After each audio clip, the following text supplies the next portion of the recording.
Hello again, and welcome to another No Highway Option. It's the cinema podcast where we answer the one question that applies to every film in existence. Is it better or worse than Vin Diesel's 2005 seminal masterpiece, The Pacifier? I'm Connor, and, you guys place your bets first, because I'm torn between two. Alright. I'm Luke, and I'm gonna place my bet on Hell Lord. Oh, shit, that one's taken. I'm gonna go with Kevin. I'm Jade. I was gonna go with Kevin, but instead I'm gonna go with the Angry Molestig tree. I think that's supposed to say molesting.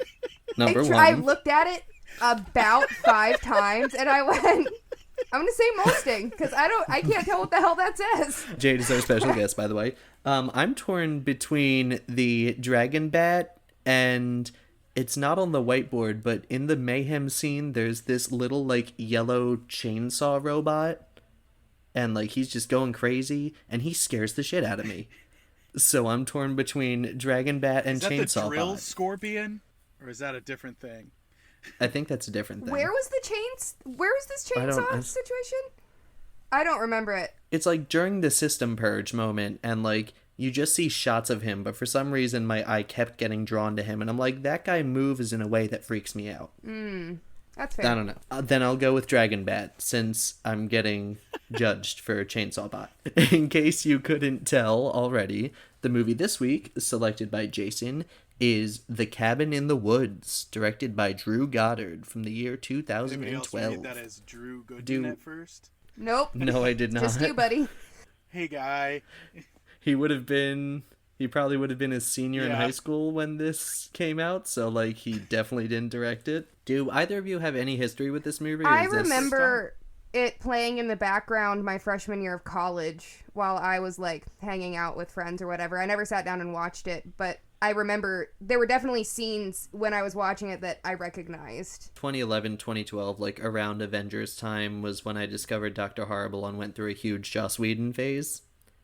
And since he wrote this, this was like the only horror movie I was excited for at the time. So I've seen it more than once, and I like it. I think it's fun. I mean, it was fun. I feel like there was a lot of stuff that I missed. Like, because I'm not a scary movie person. I don't watch horror movies, and I could tell there were a lot of things going over my head. Where it's like, this is one of the tropes. This is a reference to a specific movie. And we're making fun of it. Yeah, that whole scene of everyone coming out of those different spots. I was like, oh, this is cool. Yeah. Well, like, as you mentioned, the angry molesting tree, that's a reference to the Evil Dead movies. Like, there's a scene in the original Evil Dead with, like, branch that's monster. right, I forgot about that. Well, do we want to get through the analysis so we can get to this point in the movie and actually talk about it? Oh, also, I had weird vibes all day because I watched this film as soon as I woke up at 7 a.m. That's a bad time. It's a weird thing to do. It's so early. Yeah, it wasn't a bad time. I was just like, huh. Like, Coffee the rest of the day I was just like... with a side of Cabin in the Woods. I saw so much gore before eating breakfast. This is weird. Just a nitpicky thing. The Lionsgate logo needs more lions. It's too much rusty gate. Gears. Not enough lion. We get the little opening blood credits to, like, show you ritual sacrifice, and then a good cut into two of my favorite characters in the movie, Richard Jenkins and Bradley Whitford. Just two office guys messing around. Was it a Saved by the Bell record scratch? I thought it was funny. Bradley Whitford, I realized when watching this, as soon as I see him on screen, I get creep vibes. Like, I immediately don't like him. Well, and he plays a lot of creeps. He's like the dad in Get Out. I don't know if his character on West Wing was a creep. I don't remember. See, that guy doesn't give me the creep vibes. The other guy, who is always an ass Richard Jenkins? The younger guy. No, the younger guy is Bradley Whitford. The younger guy is not the dad in Get Out. Yeah, he is. Is he? And then the older guy was the dad in Step Brothers. He was the dad in Get Out? Yeah, that was 5 years later. Dude. No way. Why? Get Out. No, that's very much Bradley Whitford, just with less hair and a white beard. That's bananas. That's a good That's a good chameleon-y thing for him. Because I did not notice him at all. Okay. Very Gary Oldman of him. Yeah, he always gives me creep vibes, and then Right. this didn't change. We drop in on him talking about intimate details about his wife. Yeah, that is weird. Woman issues. It's one of those, like, every time I watch it, I'm just like, hee office setting, and I don't listen to the dialogue. I'm just like, I know what's gonna happen next. Nah. I thought they were stock guys at first, and I was like, what the fuck is this building? Yeah, I do like how it drops it in. It's just like, here's the twist immediately. You were sold a cabin movie, but that's not what you're getting. We find out that Stockholm has gone south, so it's all up to the USA and Japan for their turn with the sacrifice. And we find out later it's a sacrifice to appease the old gods, to keep them asleep and keep them from destroying the earth. You know, as you do. The usual. What's the hiring process for that office? Like, how many people are there just because they're like, I needed something, and like, they didn't specify which degree they needed. I just want to do some filing for a while. Yeah. I watch these kids get killed all the time, but like, they've my got temp dental. agency popped me in here. I did say aloud, fuck you, when that guy's name was Truman. Why? Because this whole thing is very Truman showy. Oh. Okay. I guess. That makes If some it sense. wasn't intentional, it was a very weird accident. Richard and Bradley drive to their post. We get a big jump scare with the title card. This big loud scream that like Out of terrified me the nowhere. first time I saw it.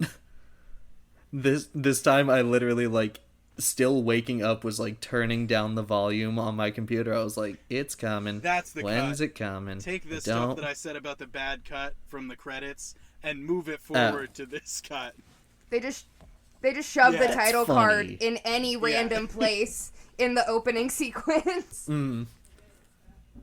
I think that's funny. It was. Like, it kind was of funny. shows you what you're in for. We meet our main characters. We have Dana, the virgin, played by Kristen Connolly. We have Kurt, the athlete, played by young Chris Hemsworth. We have Jules, the, is she called Yeah, the they whore? call her that. What They is she? do, yeah, at the end. Okay. The whore, played by Anna Hutchinson. Sorry, I can't read my own handwriting. And last but not least, we have Marty, the fool, played by Fran The Kranz. only likable character of the group. Yeah. Well, and Holden, the scholar, played by I Jesse do dig me Williams. some Jesse Williams, though. I guess he was like I like inoffensive. Holden before. I like him before they like try to turn him into the nerd with all the chemicals and stuff. Marty kind of got on my nerves just because, like, being post Joss Whedon phase, every time he opened his mouth, I was like, yep, there's the Joss dialogue. That's what we know him for. Oh, quippy, funny man. Ha ha ha. Gotta have one. It's the formula. Yeah, I know. I'm just jaded. Kurt and Jules are dating. They have a cute little back and forth about textbooks where they quote the "I learned it from watching you" drug I think PSA. I have a big issue. At this point, I had a big issue with exposition in this movie. I had a really hard time figuring out who was in relation to who. Like, at this point, I legit thought Chris Hemsworth was just a dick. Like, I didn't realize that he was flirting with her. I thought he was just being an asshole. That's understandable. That my first couple times through, actually, like, I didn't get everything. Like, until this rewatch, I thought that Marty and Jules were, like, cousins or something. Because I was like, why would they all be hanging out with Marty unless he was related to one of them? I mean, he doesn't fit. Yeah.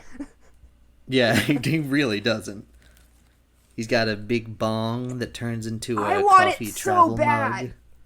I took a note about the bong travel mug. It's a wild piece of equipment. Have you been able to Where find do you find that? That's so cool. Spencer's Probably. Gifts? Probably. But I want to know, how does it work? How does it telescope? And then there's no hole in the top unless he's using the thermos, like the top of the coffee mug piece. Is it like one of those wake and bake cups, where they have the little, like, pipe at the bottom of the mug, and then you can drink your coffee and smoke at the same time? Is like one of those, but a travel mug? I had a roommate who had one of those. But I never saw it, like... I thought that they were just I think that was the coolest prop in the movie. Like, the coolest prop in the movie. It is fun to watch, but like you only see him transform it once, which makes me sad. Why didn't it show up more? Why didn't he have it for longer? It did come up at the end, at that pivotal moment. Well, him smoking in general, the mug itself. He hit the guy with it. Oh. Okay. Yeah. This movie's full of Chekov's guns. Absolutely It really riddled. is. There's a lot of just complete setup payoff. We find out that Kurt, even though he's being played by Chris Hemsworth, is actually quite smart. He mentions that he takes big classes and reads big books, and is a sociology major. And what a toss with that football, am I right? From outside the room, through the window, to his boy on the street, without looking. I was impressed. Yeah, that's a good football. He did a good sport. We find out that the cabin that they're going to is Kurt's cousin's. And as they're going there, in an RV, they find out that the road that they're on is not even on the GPS. Ooh. And they get no signaling. And Luke and Jade can relate to this because this was similar to an Airbnb that we all stayed at last summer. Oh, it was terrifying. And as I was driving to it, I was just like, this is bad. This is going to turn out bad. It looked like there were points on the road where there were no lights, and it looked like we were just driving on black. Like, it was just inky black instead of a road. And I was like, I hope there's road there. I believe there's road there. It didn't help that we waited until nighttime. We didn't wait until nighttime. There was a wedding. Yeah, but we were gonna. Yeah, initially we were gonna stay check for the it in whole the wedding. middle, and then it didn't work out timing wise. We still would have had to drive there at night. Anyway, this isn't the point. Yeah, but we would have done it at least first. We would have missed the Bridge of Sparklers, which was just me standing there going, "Don't like fire in my hand. Don't like fire in my hand." They stop at a creepy gas station with a creepy man telling them warnings, which. Horror cliche checklist. I think it's barter gas. I'm confused about that. There was this discussion of how to get the gas, and they had to like barter for it, which was definitely supposed to be like, oh man, you gotta, I don't know, it's like very Hotel California vibe. Yeah, but then like he said a thing about how there wasn't gonna be enough gas, and then. Well, later there was. So the one guy said, the pothead, I didn't actually remember their names, I just have vague descriptions for all of them. The pothead goes, maybe it's barter gas. And then the gas station guy goes, I mean, however you're going to get that gas. Like, it's like nobody knows how the gas gets into the vehicle, and then we don't see it happen. Yeah! It's true, we don't. They kind of just throw money at him and leave. I totally thought they were going to get back in the RV, weird. And it wasn't going to be able to gas up and go. I just liked... I was mostly distracted by the fact that, because you later find out that the creepy gas station guy is in on everything, I like the part where they call him out on his backstory and he doesn't have anything, so he just yells at them. He says something about, I've been here since the war, and I think Marty's like, which war? And he goes, you know damn well which war. Yeah. He's a great character. He's a lot of fun. And then we also get a very fun reveal of the force field surrounding the area because we see a CGI hawk slam into it. I was like, what? Big laugh on that one. Yeah, I was like, what genre is this? What's happening? It's a horror. It's a comedy with horror, painting. Like, that's why Jason chose it. He was like, I know that Jade and Connor aren't very horror movie people, but like, it's silly, but it felt very scary movie. Yeah. Scream. Mm-hmm. It's scary movie, similar to Scream, like scary movie, but it takes itself seriously. Like, if you walked up to Drew Goddard and you were like, oh my god, you made a great parody, he would probably be like, no, I made a great movie. Yeah. I don't know. That scene where Charlie Sheen takes all those Viagra, that wasn't serious? Isn't that Scary Movie 4. 5? 4 is the sign ones with Charlie Sheen. It's the last one I saw. I don't know. The rap battle is in that barely one. Remember. The aliens that pee out of their fingers. This... Come on, dude. These are classics. Don't they all come down in giant iPods? Okay, yeah, I do remember a bit of it. Anyway, back to the cabin in the woods. Please don't... No more big Scary Movie 4 tangents, if you don't mind. I can never promise that. They go into the creepy cabin. There are a lot of good angles to make you uneasy. We find out that Holden has a creepy sacrifice painting in his room that's hiding a two-way mirror into Dana's room. The Dana's actress started giving me vibes of Emma from Glee. Emma from Glee, Yeah. Allison Brie, I mean, and Ellie Kemper, all as like one. 2 out of 3 of those are red, or 3 out of 4 of those are redheads. So, like, that's Emma, Dana, and Ellie Kemper. Oh, I didn't think about Dana. I forgot about Dana. But, like, just general mousy kind of nerdish. I get what you're saying. Thankfully, Holden's a decent enough guy to be like, stop getting naked, there is a window here. But, like, he doesn't stop her very quickly. That's a spooky painting, though. Like, that is a scary painting. It's really a toss-up. I can't deny that. The curtain up like they did. Yeah, there were, like, lambs getting, the sound of stabbing.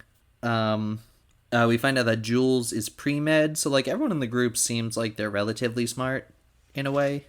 But her hair dye is turning her into the dumb blonde stereotype. We find out that she was a brunette and she dyed her hair blonde. Clever.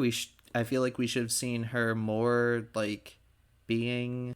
I don't want to say being smart, but like just being. I feel like her character only changes so much. Her character. They start talking about a shift in her character before we really understand what her original character was established as. Like, we don't get to see much of her before they're like, okay, now we're gonna release these things to change their characters to become these things. We don't get to see what the before was, really. Yeah. I mean, it's probably it's all a play on the genre. So I see it through that. Well, yeah, it is. There was nothing there. It goes back to my issue with exposition. It's like with this movie. Like, you get what it's trying to do, but what it did was like almost there, but not quite. I still love it. I love the scene of the gas station guy giving a creepy monologue about like the lambs are being led to the slaughter. Everyone is going to die. And am I on speakerphone? So good. That's just a great scene of back and forth. And that introduces the concept of the Ancient Ones and how they're weird cult sacrifice.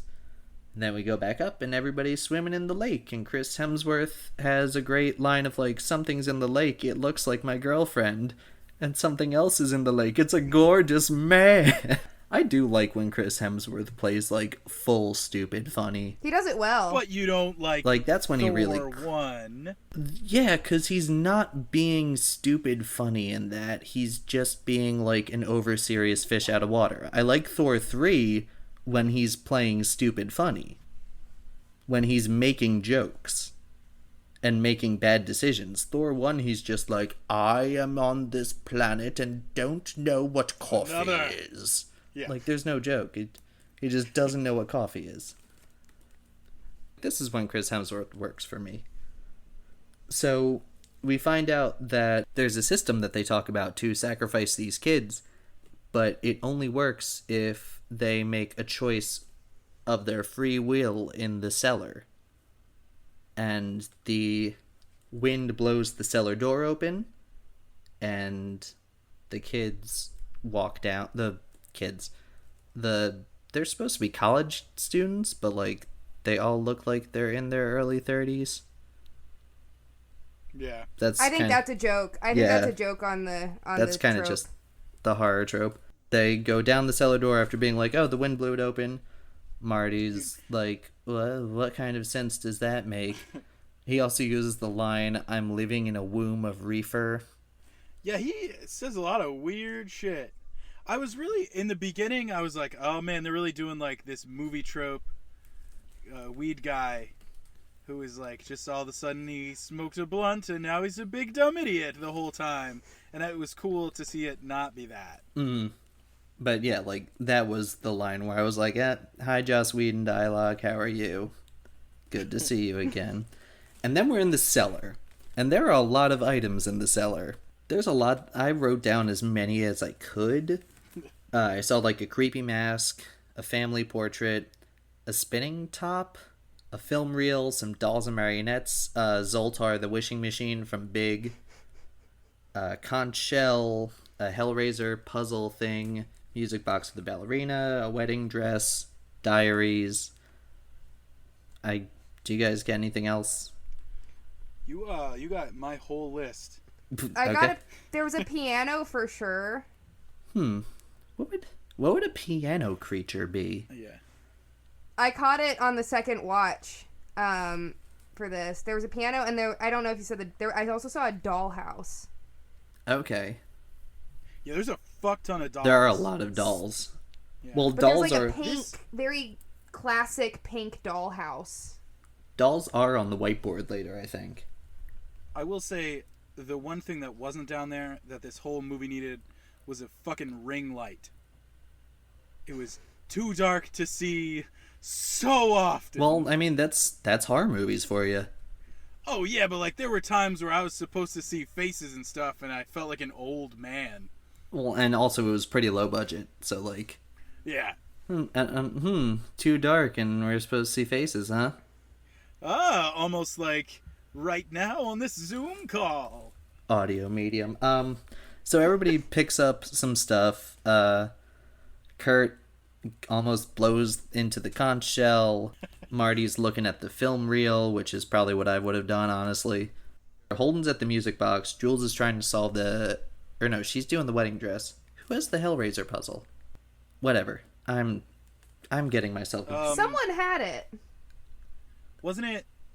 It was Thor, wasn't it? Okay, he puts down the conch and then picks that up. Is the Hellraiser puzzle, yeah? So close to the merman. He was so close to the merman. And Dana wins by picking up the Diary of Anna Buckner. Anna Patience Which is what I Buckner. definitely would have done. I would have picked up the diary for sure. Luke, would you have done Zoltar? Probably. I'm confused. I guess, like, with him, the whole gimmick of the deaths would be, like, wish gone wrong thing. Because, like, I don't know if they would be like, alright, full on Big, let's pump them and somehow age them until they die. I don't know. Yeah, because you can place the other stuff. You know, your film is, you had a ring girl at the end, probably. Oh, okay. I was trying to think of the film thing, because I had a different thought for it. I mean, it could have been something else. I just know she was just the one that I picked out of the box. And then your conch shell is obviously your merman. We saw the diary. Mm-hmm. The music box is the tooth ballerina. Yeah. We got a Hellraiser puzzle, the blades in his face guy. I think that's Kevin. That's my thought too. That patient man. Yeah, I think that's who that was supposed to be. Why no one would bet on Kevin is wild to me. The bets are very interesting, and I wrote down the whole whiteboard so we can go through that in a sec. Dana reads the Diary of Anna Buckner, and she gets to some Latin. And Marty's obviously like, this is a horror movie, don't read the Latin.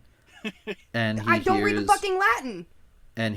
But he hears a whisper that's like, read the Latin, read the Latin. Yeah, I like that too. And he's like, disembodied voice. Why is he the only one that can hear it? Because he was smoking his weed the whole time, but his stash didn't get chemically affected by them like they were planning to. So they're all being, like... Oh, so they're affected by chemicals in the house, and he's not. Chemicals in the house, and, like, I think it's in the beer, too, and I don't think we see him drink. We just see him smoke. Okay. So... I missed that. Okay. An absurd amount of weed. There's one point where he's in the RV and he's just rolling 1,000 blunts in a row. That's what he does. That's his thing. Everybody has his whole their character is pot. Like Dana ignores him and ends up reading the Latin, and we see the Buckners rise out of the grave, and we find out that they're the zombie redneck torture family. Not just zombies. So, back in the office, there was a betting pool on what monster would come out. So, Maintenance and Ronald the Intern win. Ronald the Intern. Ronald the Intern's a funny little character. Alright, here's what we had on the whiteboard. I didn't write down who bet for what, because that would have been just too much. We've got werewolf, alien beast, mutants, wraiths, zombies, reptilius, clowns, witches, sexy witches, demons, hell lord, the angry molesting tree, giant snake, deadites, another just straight Evil Dead reference, Kevin, mummy, the bride, scarecrow folk, snowman, dragon bat, vampires, dismemberment goblin, sugar plum fairy, which is the name of the ballerina with the teeth face, merman, eel girl, the reanimated, unicorn, the Huron. The unicorn is a whole episode of Legends of Tomorrow. Oh my god, again? I know you love it when I bring up that show, Connor. Because you text me 27 texts about it at 3 a.m. and then I wake up and read all of them and go, cool, don't care. I was just so surprised. Like, that's the second piece of media that I've consumed in the past couple of months where, like, there was just a murder unicorn. Well, this did come first. Right. We've got a Sasquatch / Yeti / whatever. The dolls, the doctors, zombie redneck torture family, jack-o'-lantern, giant, and twins.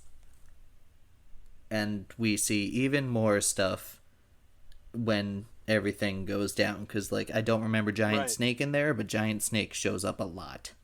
It's like the money shot is Giant Snake in the Purge of the commercial. And the Purge characters. Or were you not talking about them? No, but like they're I mean, I think they're more supposed to be like the strangers or the others or just one of those home invasion scary things. Yeah, because there's two like distinct groups of masks. I thought, and like masked people. And so probably one is the strangers and one is the Purge. Well, this is before the Purge too. The first one? Yeah, first one was 2011, wasn't it? So this was 2013? 2013. I think maybe 2011, but this was shot in like early 2011 and then didn't come out for a year. So I think this was pre-Purge. I don't know. Anyway, we find out that all of these monsters somehow existed in the old world, which I believe for some of them, but then when it comes to Chainsaw Murder Bot, I don't believe, because that's a robot. Yeah. You need electricity for that. It's not magic. We find out that the Japan team, who has never failed, their scenario currently is The Grudge's first day at school, which would also be an interesting movie to watch. Right. This whole thing, that whole side of it, really made me question what the hell they... Like, I understand this ritual situation that they were going for, but what I got really curious about what the Japan side of things are, because they don't have they don't have a whore and a nerd and a whatever. True. Yeah, they have a bunch of kids. Yeah. Well, that's a good point. Well, we found out later that it was like the big thing was that the virgin dies last and sees all of this stuff happen. So if they kind of force those people into those other 4 tropes, kinda, minus obviously whore, then whatever one of them you have left will be a virgin. How does that equate to a classroom of Japanese children? With air quotes. I guess it's going on like personality archetypes. Yeah. It's problematic and bad for sure. But also, like, what about the teacher? There's no teacher in any of those shots, so that person's probably dead. And like, so maybe which one were they? The teacher is your whore. It's possible. She's the only one who could fill that archetype. Or he. We're an equal opportunity. Okay. Marty is on to everything because of his weed blocking the chemicals. Kurt and Jules decide to go outside to bang because they release a pheromone mist. And I think it's funny that all the dweebs are just standing watching the screen when it's about to happen. Yeah. And then it doesn't. They all walk away sad. But then they increase it and they start to bang. Jules takes off her shirt and Bradley Whitford just goes score very quietly. Yeah. I wanted a fist bump after score. I liked that there wasn't. I liked that it was just him reacting like a 12-year-old. Because he had just said, what do you say? Okay, baby, let's see some boobies. Mm-hmm. Like a 12-year-old. And as they're getting into it, we get one of the Buckners comes in and stabs Jules in the hand. Effective jump scare. And Jules is the first to die after one of the Buckners saws her in the neck. Yeah. Kurt makes it away, and we find out that Dana and Holden are making out. And Dana begins to reveal that she's a virgin, but then stops, and she's like, wait, no, I'm not. Like, why'd I say that? That's weird. Yeah, that was plot holy. I don't know if... Because we got to the end, and then they were really, really big on it. Well, Sigourney... And then it didn't resolve. Sigourney Weaver is like... Because they actually say that. Because Dana's like, the virgin, what are you talking about? And Sigourney Weaver goes, we do the best we can. We do it... Or she says something along the lines we work of, with what we can get. We work with what we have. Yeah. Like... But then... That begs the question of, like, if you have some wiggle room with the rules, then why couldn't they just kill both of them? Why did it have to be Marty has to die before her? Because they weren't put into that archetype. He was put into the archetype of the fool. She was put into that archetype, so he had to. Yeah. But I mean, like, if the rules are questionable, then why aren't all the rules questionable, is I guess what I'm getting at. I don't know, man. Take it up with the old gods. The old Joss Whedon god? Kurt comes back and he lets them all know what happens, and he's like, we need to all stay together and board up the house. So then Richard Jenkins flips a switch, and then gas goes into the room, and Kurt goes, never mind, let's split up. Which is funny, cute little big cliche. And then is it Holden that goes, really? It's Marty. Marty. Holden goes like, yeah, good idea. Also, Holden suddenly is wearing glasses. Yeah. It was very abrupt. Very abrupt.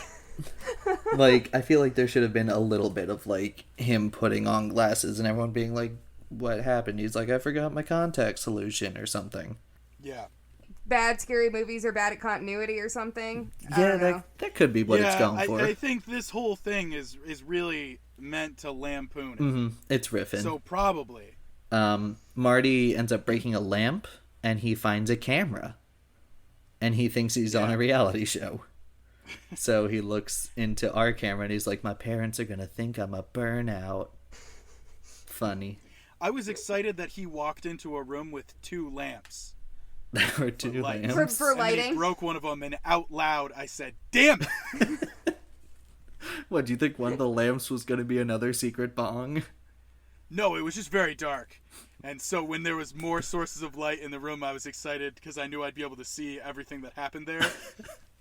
Not in this movie. Not in this movie, Luke. This is a weird, like, I've never heard this line of thinking from you that movies need to have all lights. No darkness in my film. It was like after a certain number of scenes had happened, and I was like, damn, I can't see any faces at all. I mean, they're all kind of just screaming. Yeah. We see Judah Buckner stab Marty and drag him away, presumably dead. Presumably. Ha ha ha ha. That whole scene in there where he smashed the light and he was like, maybe I'm on a reality show, and he was like talking to himself. It felt very Kyle Mooney character. Yeah. No, I feel that. Yeah. I would actually really like to see this same movie just with Kyle Mooney inserted in. Like, this guy does great, but I really like Kyle. I would really like just like, oh, maybe the wind blew open the tunnel. Yeah? What kind of logic does that make sense from? I'd watch like 3 Kyle Mooneys and 3 Beck Bennett's as all the characters. That works for me, yeah. At least Beck Bennett is Chris Hemsworth. Right. Like, that's a good even trade. So he goes for a walk. So he decides to go for a walk. Right? Is that this point? Yeah. So he's the only one that's had any sense so far. He goes, I'm gonna go for a walk. After he hears voices telling him to, and he is like, no, puppet masters, but then it gets to him. I wrote down, even in the wizarding world, hearing voices isn't normal, pothead.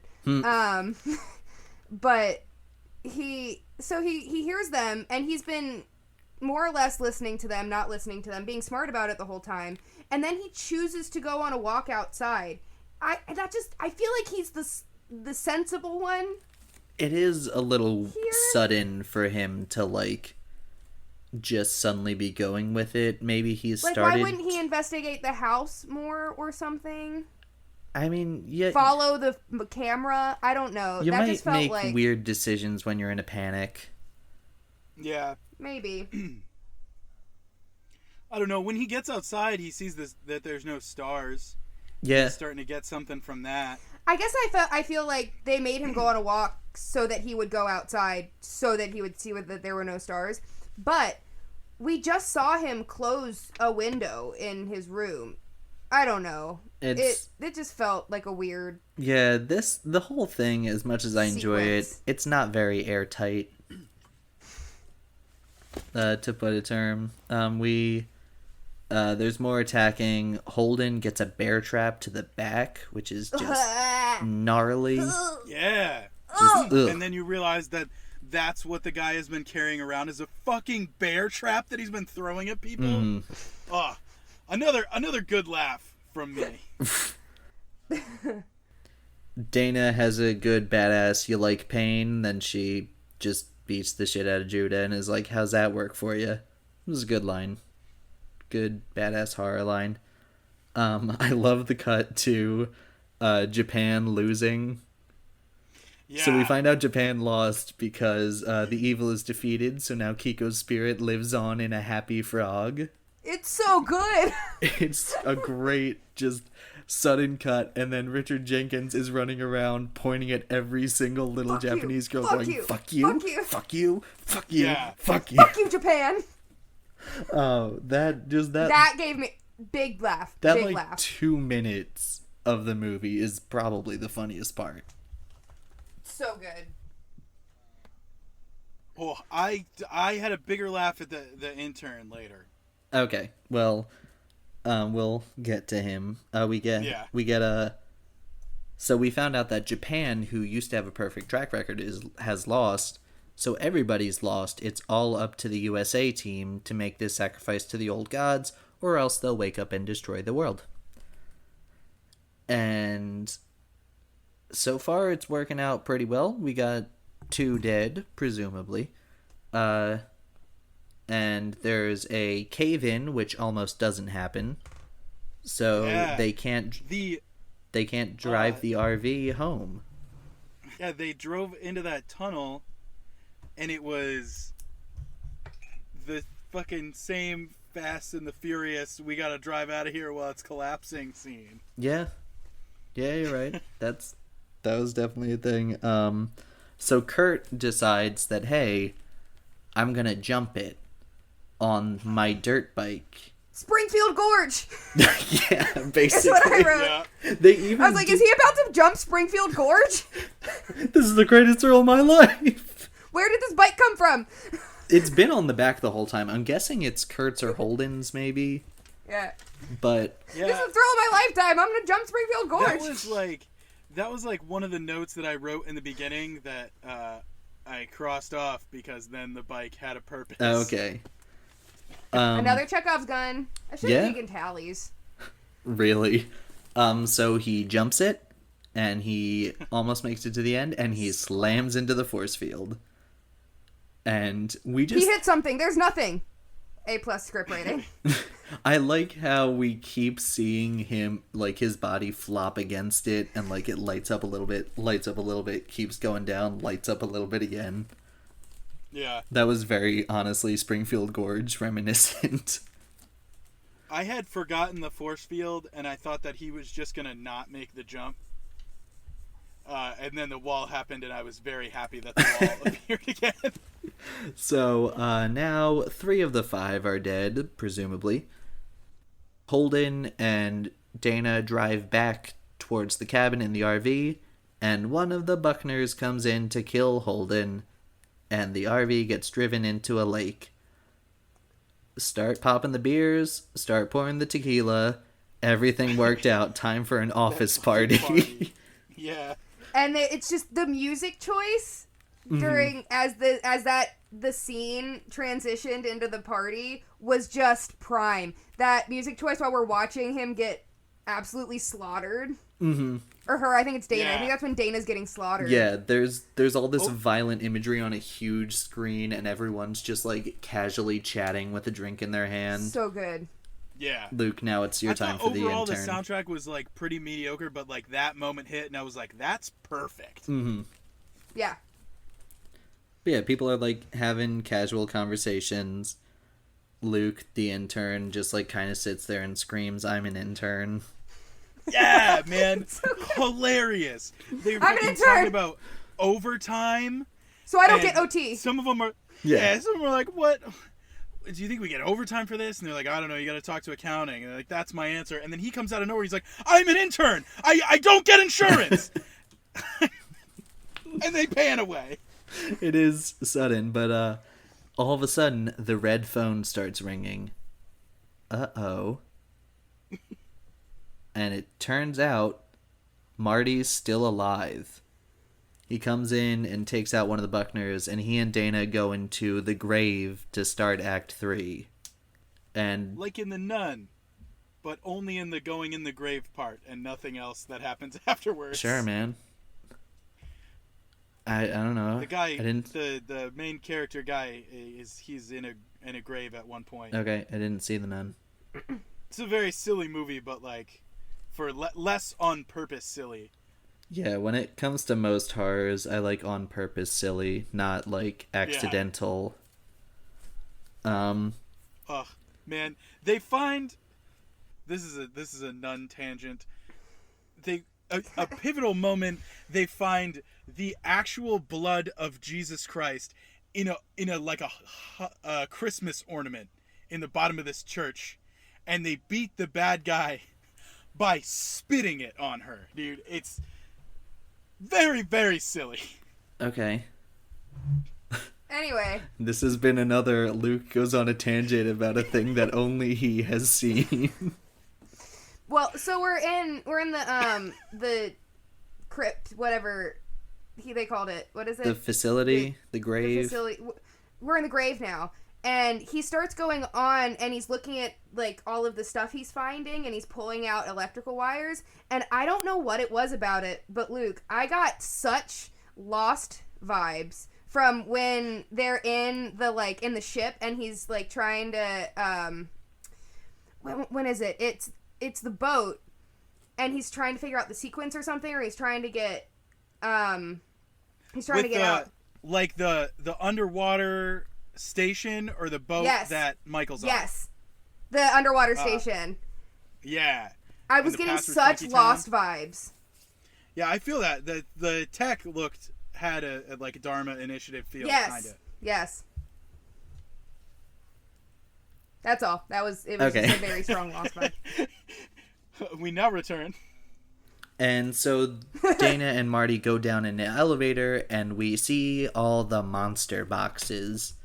There's, like, a werewolf and, like, a smoke. I think that's supposed to be a wraith. The, like, ooh, smoke monster. The Dementor. Spooky ghosty. Yeah. The Sugar Plum Fairy, which is the ballerina whose face is just rows of teeth. Yeah. That's a good... The fucking little girl, she's got an eel for a head. It's a good creepy design. I like it. Yeah. You got, like, the strangers, the Kevin, which is just... It has to be Kevin. The most patient man. I'm pretty sure that's Kevin. And he's just got, like... That guy has worked retail, for sure. He's got saw blades in his face. And I like how they're all, like, original monsters. They're not, like... You don't turn to one. It's just like, haha, look, it's Freddy. Oh, or like, yeah. Right. It's Jason. Ah, ha, ha, ha. Like, they're all, even the ones that are like something. they're are all like illusions, a but they've got, like, enough so that you're like, wow, that's a cool thing. And then you think back, you're like, oh, like with Kevin and Hellraiser. Yeah, I thought that was really neat. We hear Sigourney Weaver come over the PA system to be like, you shouldn't be here. One of you has to die for reasons. And Sigourney Weaver does have a perfect PA system voice. Like, she does. Even though it's true. Even though the joke made me not joke, like, even though the existence of her being the PA system voice in Finding Dory bothered me so much, because I think it broke... Because they said her name. Yeah, it broke the universe for me, like with the Alanis Morissette joke.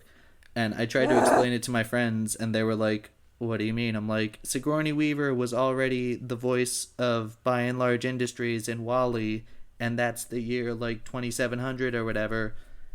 How is she existing in our time, too? How is the real person, the cartoon person, the same person? Well, I know you hate the Pixar thing. Pixar theory is dumb. Sure, but if I would say that WALL-E probably exists in the same world that Finding Nemo does. I don't think that's that much of a stretch. So when does By and Large start? Well, is the question you got to find out. The real question is, when does the AXIOM launch? Because if she's the voice of the AXIOM... Doesn't the first AXIOM launches not that far away from the time we're in now? Yeah, but also you got to think about how old Sigourney Weaver is. She's like, what, 60-something? Yeah. Yeah. Like, it's the damn quarantine. If we could see people, my nephew would have been to the house and I would have seen WALL-E 17 times recently. I would have been able to tell you the exact year the AXIOM launched. I'm ashamed that I can't, honestly. But also, Pixar theory is dumb, and I'm glad Onward exists, so it just throws a wrench into it and be like, this is a magic world that is our time. There's no more connection. Yeah, I mean, I don't think it was ever real. I think it's interesting that somebody sat down and looked at them all and made a thing. But I don't think that it was on purpose. We can go on this tangent later. Yeah, this is another... We can dedicate a whole bonus episode to how much I hate the Pixar theory. Follow us on Patreon. It's so dumb. We don't have a Patreon yet. I know, but someday we'll talk about the fucking Pixar theory on Patreon. All right. So while they're waiting to die, basically, Dana and Marty, Dana sees the System Purge button. And so she hits it, and all the monster boxes come free. And it's blood chaos. There's there's creatures everywhere. There's like, there's Big Snake. You get a good close-up of Dragon Bat. It's got an interesting looking face. A huge drill attached to a scorpion body. I don't remember seeing that one. Oh my god, they show him so many times. I'm obsessed with the evil unicorn. He was my favorite. Unicorn is funny. There's a clown that won't die. He gets shot a lot and he just keeps walking forward. There's one point where, like, you see a guy's soul getting ripped out. Like, it's during the first, when everything attacks. Like, there's like so the ghost of Stonewall Jackson is there. Jesus Christ. Yeah, man. Yeah, this definitely stole from Anchorman 2, which came out 2 years later. But, like... This inspired it. You see a guy on the ground and, like, I think it's the Wraith is over him, and you see, like, kind of just... It almost looks like a white version of the nervous system is, like, floating out of the dude. Oh, yeah. This is the first time I noticed that, but, like, there's a lot of cool stuff that's happening. We do get a cut to there's, like, cuts of security camera footage where it's, like, this guy's climbing on the ceiling. These doctors are doing surgery on this person. There's a cut to a woman committing suicide. We don't need that. I've never liked that cut. Oh. I don't know what it entirely. achieved. I think it's just I guess it's to, like, show like panic she doesn't or think something. there's a point of her trying to get out alive or something. Yeah, like... I just think it's a bad moment. Like, if you showed a creature, like, that was, like, a vague outline, kind of, like, puppeteering her into it, there would be something there, but it's just a woman shooting herself in the head, and it's always made me uncomfortable. Yeah, was it from something? No, I genuinely think it was just a suicide. I missed that one entirely. It's not good. In one of these security system shots, you do get a bit of a look at Chainsaw Bot, and he just freaks me out. That's all. I just want to... Literally, my note is genuinely can't tell which would be the scariest to deal with. My gut says Chainsaw Bot. Don't know why. Something about him. It's a strong feeling about Chainsaw Bot. Chainsaw Bot freaks me out. Because, like, the way he's animated is all, like, it's like when some, like, mechanical thing is not working right, and it's, like, all herky-jerky, but it's really fast, and there's a big chainsaw at the end of it. Whatever.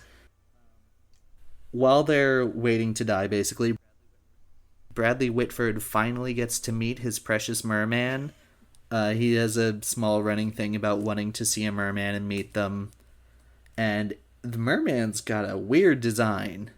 It's so weird! Yeah, that thing was gross as hell.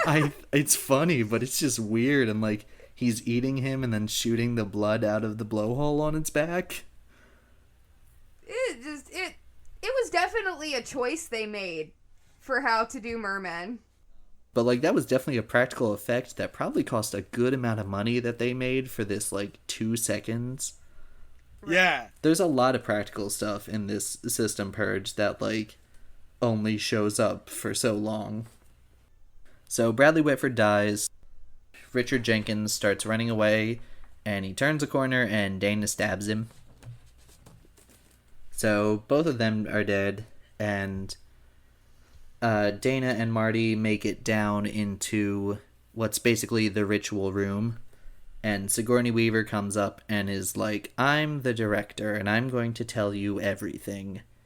And I feel like if you don't know she's coming, it's a pretty alright surprise. I did not. I didn't recognize her voice over the intercom. She was... You didn't recognize Sigourney Weaver's voice? Also, she was one of the main hints for last week's game. Jason said this movie stars... Days have passed since then. He's like, this movie stars Ellen Ripley and Thor. And I was like, oh, don't say Sigourney Weaver, man. That's a surprise. But, like, I guess... Well, were you still surprised? I was still surprised. That's good. So I guess I just did not pick it up. Like, I was not paying attention to that one when he said it. I think I was focused on Thor. That was kind of Sigourney Weaver's thing in the 2010s, was just showing up as a surprise at the end of sci-fi movies. Because, like, definitely. Isn't that what she does in Paul? If anybody remembers Paul. You know, that's one of their movies that I still haven't seen. It's not good, but... I've heard that. It's actually pretty bad. But, like, she shows up at the end and she's like, I'm the head of Alien something, and I only want to be here because I met Paul when I was a little girl. And Paul's like, I remember you. That's getting cut. No. She explains to them what we've already explained, how they're the archetypes of the horror, athlete, scholar, fool, and virgin. Gotta have the blood of everybody. Horror's always gotta die first. virgin doesn't have to die, but if they do, it's got to be last. It's up to fate. Yeah. So the teacher in the Japanese setting, it's definitely the teacher is the whore trope. Whether that means they're in a whole school, so maybe there's another teacher that's there. They're using the two of them to implicate that. And then all of the rest of those tropes could be kids. Sigourney Weaver's like, Dana, kill Marty. Like, you have to. The world's gonna die if you don't. With the gun that he had just handed her. Yeah. Like, seconds ago. I remember, so he hands her this gun, and I went, oh, that's gonna be used against him very soon. That's Chekov's something or other. That gun right there.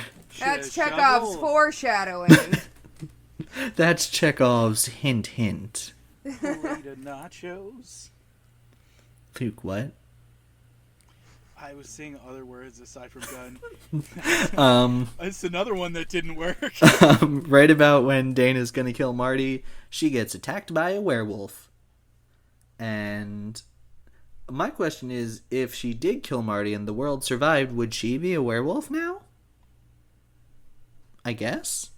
I don't know how werewolves work, really. Maybe.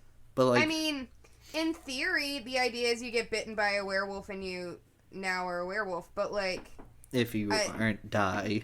You is wolfman. I don't know that they thought that hard about it. Yeah.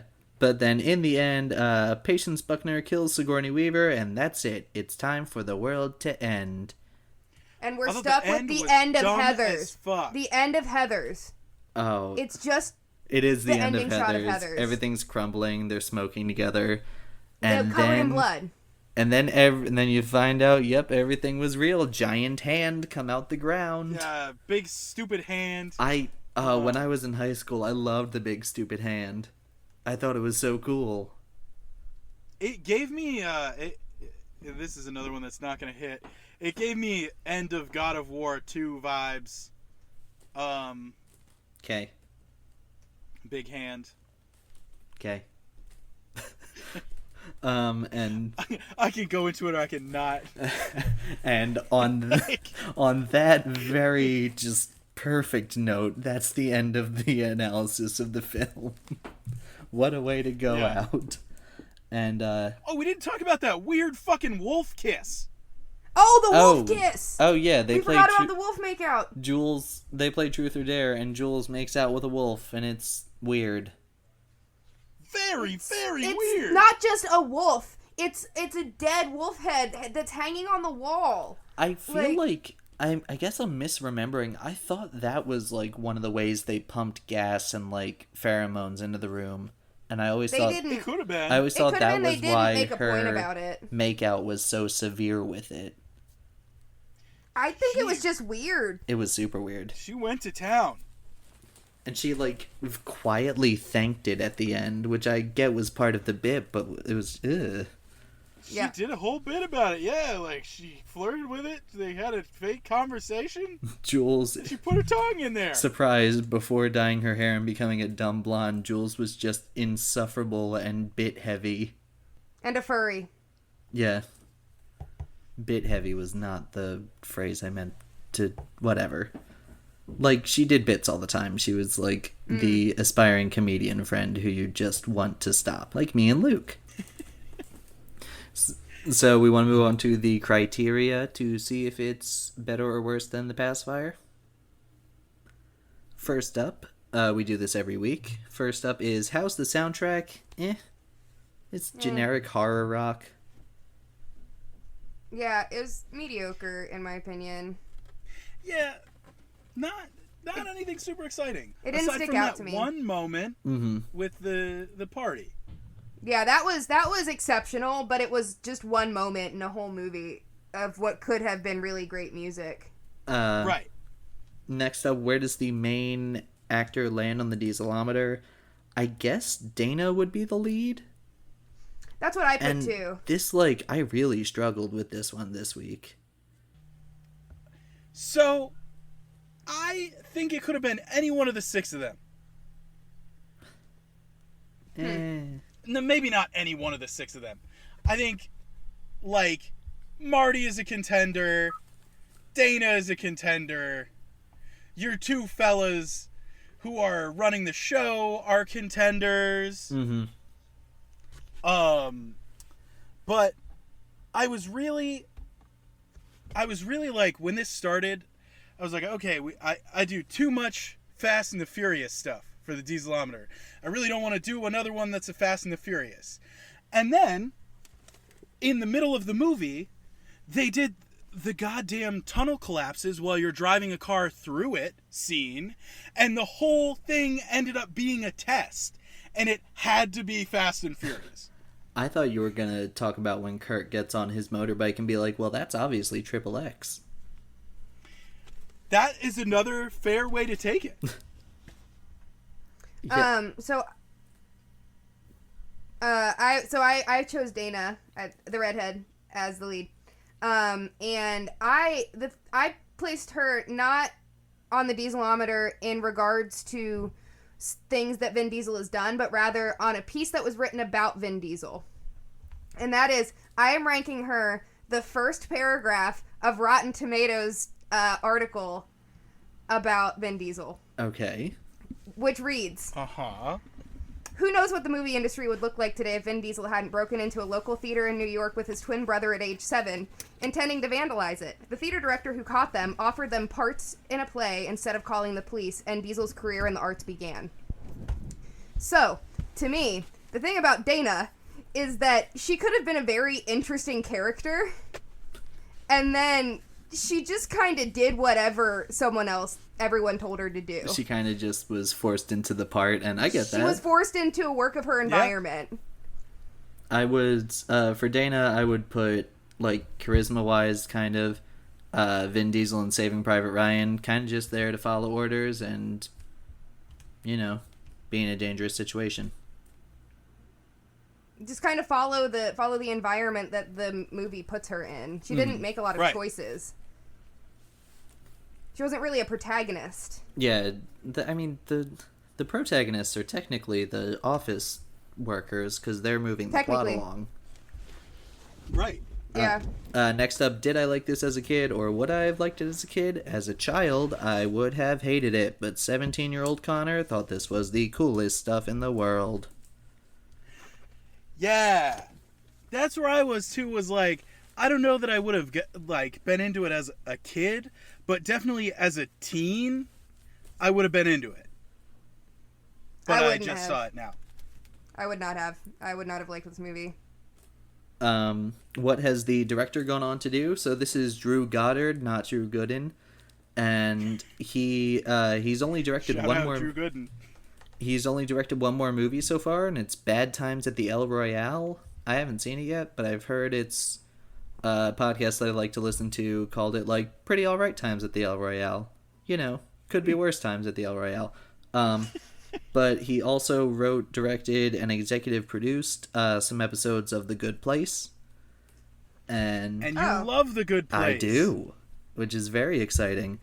He wrote a lot of the Daredevil Netflix series. He wrote The Martian. Oh my god, The Martian is phenomenal! The Martian's so good. Martian is good, but, like, I did not expect Luke to get that passionate about The Martian. I loved The Martian, man! Just Luke. Also, that movie got into award shows as a fucking comedy, and I still don't stand by it. The Golden Globes don't make sense. They're nominated by, like, 80 people who are all French. Yeah. Like, Golden Globes are weird. Is there anything as memorable as the Peter Panda dance? Just the System Purge in general, that entire sequence. Yeah. Never forget. Yeah, I agree. I didn't think there were a lot of super memorable moments throughout the movie until everything exploded. Mm-hmm. I would add the dirt bike scene to it. That's also a very good moment. Who is the Brad Garrett / Carol Kane insane side character? One of you guys can go first. Okay. Jade, why don't you go? The gas station man. All right. That's a good pick. I give this one to the intern all day. Of course.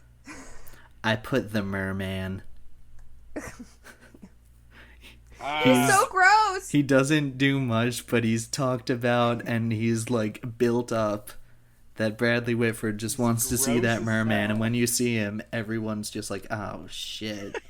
You just wish you had not. But it's great. It's a funny reveal that he's so gross. I just love it purely for that scene that you love as well, where he's calling. Mm-hmm. The speakerphone scene. It's just so good. It's so funny. And it's so unlike anything else in the movie. Like, no one else is like that. It's one of the few, like, outright comedic, we are parodying this scenes. The comedy of this one reminded me a lot of, what's that with it? Little Evil, I think is the name of it, with Adam Scott. Where Adam Scott's, like, the stepdad of the Antichrist or whatever. That one way more leans into the comedy of it. But when the moments of this, like the gas station thing and like the party, really, really felt like that. I forget if I saw that one or not. And last but not least in the criteria, is there anything as batshit insane as the one scene Sound of Music subplot from The Pacifier, which, in case you don't remember, the boy from The Pacifier is caught at school having bleached his hair and he has a Nazi armband in his locker. Vin Diesel thinks that he is a Nazi, but it turns out he's just performing a community theater production of The Sound of Music with a 40-year-old Liesel. It's crazy that it's in a Disney movie for a single scene. Is there anything as crazy as that? The Japanese girls defeating evil with song and turning evil into a frog. Is that what it was? Into a happy little frog. Yeah, that is a good one. That's a good one. I think that. I picked the unicorn. I love the unicorn, man. I picked the travel mug bong and its logistics.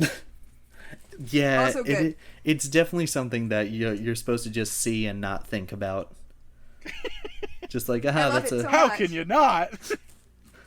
It's the someone just had like a weird telescope and they were like, what prop can I make out of this? Like, that'll make people question. And last but not least, do you guys have a ranking for this film? I rated this movie one complete set of tools that are also living animals. And it's not better than The Pacifier. Oh, are you talking about the scorpion drill that I never see? Yes. Okay. I rated it one makeout sesh with a taxidermy wolf and one evil unicorn, and it is not better than The Pacifier. Glad we brought off the wolf then, so we could do your rating. Yeah. Me too. I was gonna have to think of something else. I rated it 5 toothy ballerinas out of 7, and it's not as good, but I enjoy it on the same level as The Pacifier for me, personally. I did really enjoy it. I have a lot of stupid fun with this one. I just don't think I like scary movies or horror enough to enjoy the tropes and to enjoy the jokes that they were making. Like, I got it. I understood that it was funny. But it didn't land on me. And I also watched The Pacifier, because I haven't seen The Pacifier in years, so I watched it in the same day. So I watched The Pacifier, then I went to a rehearsal, and then I watched Cabin in the Woods. And so I had them almost back to back, and I was like, nope. I was invested in The Pacifier far more. I liked the characters. Overall, I love the Sound of Music subplot. It's my favorite part of the movie. It's so wild. It's one scene. It's so good. It's so funny. That's our episode on Cabin in the Woods. And now it's time for us to play the Coming Attractions game, where our guest Jade has a movie for us to watch next week, and she will give us clues as to what it is, and we will try to guess. So, I'm going to do a similar thing to what Teresa did, which is I have 3. Ooh. I'm going to give you vague clues about them, and then you're going to pick one, and then I'll give you clues. Okay. So, they're super vague clues. They're Jade-related clues. So, one of these movies, I grew up watching with my dad. One of these movies I only just saw it's a musical, and I only just saw it for the first time a couple months ago. And And then one of these movies was a large part of my adolescence. My gut wants to go with the musical because we haven't covered a musical yet. What? I feel that. Well, as long as the musical isn't The Greatest Showman. It's not. Okay, good. Because we promised Jason could come back for The Greatest Showman. We did promise Jason that and episode. We don't want to do just like one episode without Jason and immediately. So do we want to do the musical, Luke? Yeah, let's do it. All right, let's do the musical. So this is a musical from 2010. Kristen Bell and Stanley Tucci are both in it.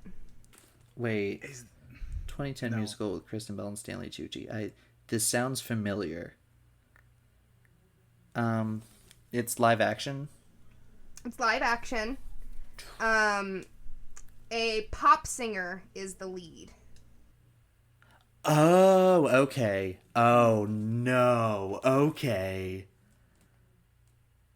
Is the lead someone who doesn't usually sing? No, she sings. Her main thing is singing. She doesn't usually act. She doesn't usually act. Is it a one-word title? Yes. Okay, I've never seen this, and I heard that I should.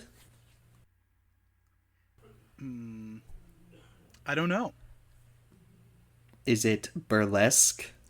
It is Burlesque. Oh, boy. Oh, boy. This is gonna be something else, because I've heard that this is a camp disaster. It is. I have heard nothing good. Do you want to know what the other two movies were? Sure. Enter the Dragon. Okay. The Bruce Lee movie. And Twilight. We skate away from Twilight again. I'm actually very excited to see Burlesque. It's something. I watched it for early in quarantine. A group of my friends did one of those Netflix. It's on Netflix. Did one of those Netflix party things, and I watched it with them, and I went, "Oh, this is a movie that I'm watching with you guys." I started the I started the How Did This Get Made episode about it, and then I was like, oh, well, I haven't seen this movie, so I might come back to it later. Well, now you can. I forget. Yeah, now I will be able to watch that episode. I forget if it was How Did This Get Made or This Had Oscar Buzz, but it was one of those two that I listened to an episode about it, and I was just like, this thing seems bonkers. Like, I don't know what to do about it. Yo, I am intrigued to hear what you guys think, because I have very distinct thoughts about a lot of the things, so I am excited to hear what you guys think about it. I am firmly in the camp of almost any movie with Cher in it is insane. True. That's fair. That's very true. Well, so that's what I'm going into it with. Well, you'll have to find out next week when Luke and I discuss Burlesque with another special guest. Jade, thank you very much for being on. Thanks for having me. Of course. It's been fun. Do you have anything you want to plug? Anything I want to plug? Yeah. Yes. I mean, not in particular. I have a website, jadebartlett.com. I do theatrical management. If anyone needs a theater manager in the times of COVID, I also make face masks. So if anyone needs COVID masks, I got you. That is very important, and it works very well. Is a good mask. I put one on my face earlier this same day. Yeah, I use it at work every day. I've been told they're very comfortable. They are. So those are my two main things. Thank you all very much for listening. Be sure to follow us on Twitter at NoHighwayPod or like our Facebook page for updates and to give us your feedback. Tune in next week for Burlesque, and as always, I've been Connor. And I've been Luke. And these have been our opinions, and if you don't agree with them, too bad, because it's our way. No highway option. I can't trust it anymore. Like, I think it turns out good. We got it. I remember the Kangaroo Jack one, we were like, this is awful, and then when it went into the program, it turned out great. Yeah.